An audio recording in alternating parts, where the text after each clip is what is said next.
Hi guys, welcome to my 5th ever video of Bugs with Henry. Now today, as you can tell by the thumbnail and the title of this video, we're going to be looking at how to care for sun beetles. You can see my sun beetle enclosures just in front of the camera here. Just want to quickly say, by the way, before the video starts, sorry it takes me so long to upload. I don't know why I don't upload regularly, but I will upload more regularly. I'll try to at least, but let me just open it up and move the camera above here so that you can see they live in here. There's one down there, I'll show you. So you see they live in here, and there's some beetle jelly. It might look a bit gross, but it is just beetle jelly that they've got in here. Actually, no, I'll get you out before you hide. Guys, come here. Yeah, these guys can be a bit timid sometimes, not want to come out. But yeah, here we are. It's a sun beetle right here. Now this one's called Sunday because sun beetle Sunday. Had to name it that. Ooh. So they do this thing. They go limp when they pretend to be dead, or pretend that they go limp when they're scared. They pretend to be dead when they're scared. But you can see it isn't actually dead. But yeah, don't worry guys, it isn't dead. But the cool thing about my sun beetles is, unlike quite a few of my pets, I actually raised these guys from when they were young, when they were like L2 grubs on Amazon being sold as reptile food. And as I said, I give them beetle jelly. Actually, let me get some now. I'll just leave it in there.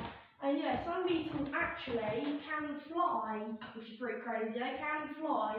Or at least they try to fly with me, because they just try to. They're just not really strong enough to fly properly, but they can do little buzzes, kind of short buzzes of flight. You just hear them kind of plonking around in there. But yeah, here you go. I am back now, guys. And you can see I just feed them on a diet of literally all beetle jelly. I've got a pretty sure it's a melon flavour. Here, just got a bit here, and I just drop it in. There you go. The reason why that beetle jelly looks different in there is because it's dried out a bit. So yeah, I'm just gonna feed them. But yeah, and I'll tell you how to care for them in a second after I've fed them. Actually, no, I'll start telling you now. I might as well. Just drop in some more beetle jelly for them to eat. There you go. Move that over to the side. So first of all, you want a good enclosure. You can see I keep mine in one of these, classic, you see these in all reptile shops. I got this one at a place called the Reptile Barn. Great shop. I'd recommend going if you want enclosures. And I didn't get the sun beetles from there though, bear that in mind. But yeah, and I just keep them in here with about, I don't know, I'm gonna say that much soil, maybe a couple of centimetres, maybe 4 inches of soil, so they can dig. And you see they like to dig. This one's again playing dead, but yeah, you can see I've got some branches and like pieces of wood and bark in there for them to hide under. Again, beetle jelly for them to eat. They've got plenty of air holes. I usually spray them so keep it moist in there. They don't need it too moist, but yeah, you can see there's quite a good look. And if you're thinking, Henry, that doesn't look like you've bought it from a store, you just taken that from your garden. Yes, I have. It's from my garden, those leaves and bark. But don't worry, I froze them before I put them in. I froze them for about 10 hours. I know it sounds like a long time, but it kills all the parasites and bugs that may be on them. Obviously, I brushed them down anyway first, because I didn't want to kill any spiders or anything. But yeah, you can see the sun beetles love it in there. There is another one. I might try and get it out. I'll just take them off the camera. But yeah, and you can actually I'll keep them on camera. You probably want to see them. But yeah, they're quite, as you can see it move there. They're quite shy and, as I said, kind of timid. But they do like being held. And the other one's a lot more active once you get it out.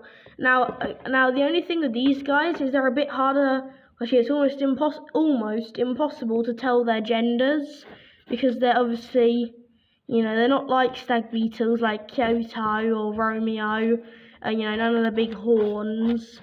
But yeah, So they've not got the big horns to tell their gender by, which is a bit annoying. And yes, I know it seems like this one here is dead. It is not dead, guys.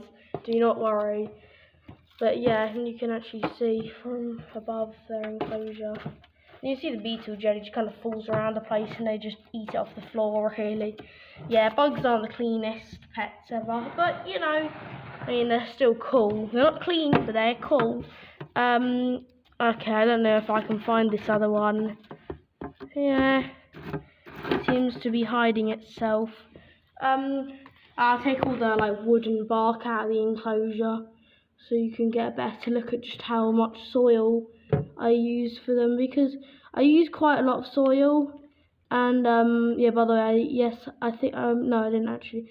I was gonna say I got this soil from the reptile barn as well, but I didn't.